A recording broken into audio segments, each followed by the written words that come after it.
20 police officers across the state are facing the possibility of never working in law enforcement again. And that list includes officers accused and convicted of rape, extortion, as well as drug use. Let's go to ABC 10's Bridget Biorlo, who's joining us live from the Stockton Police Department this morning. Bridget, what does the law aim to achieve?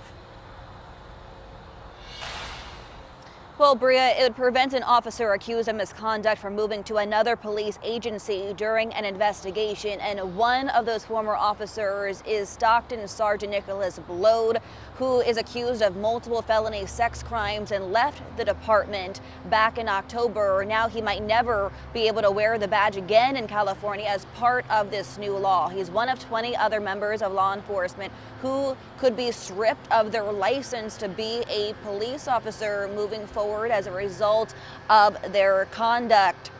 Now, in part of this new law that took effect in January, it's called Senate Bill 2. It allows the state's Peace Officer Commission to decertify officers who have committed serious crimes, things like rape to drug use. The bill was authored by Senator Stephen Bradford, who says it's one step toward holding officers accountable. Take a listen. SB2 is designed to stop the wash, rinse, and repeat cycle, which I've stated, which allows officers to resign from a department before being convicted of a crime and start their behavior all over again in a different department. I mean, we should all agree these individuals aren't deserving of wearing a uniform, let alone the badge, as a law enforcement officer here in California. As for Blois' case, he has not been convicted of the charges against him. The legal process is still playing out in court, but he does maintain his innocence. He says all sexual encounters were consensual, but many of them allegedly happened while he was on duty, Bria. And Bridget, how does the commission determine the punishment for these officers?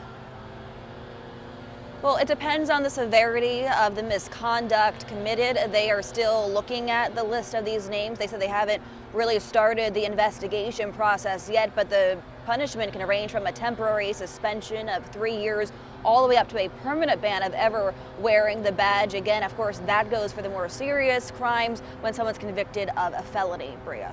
Yeah, Bridget, we're going to have to see what happens with this. Thank you. We know that's something you'll continue to follow.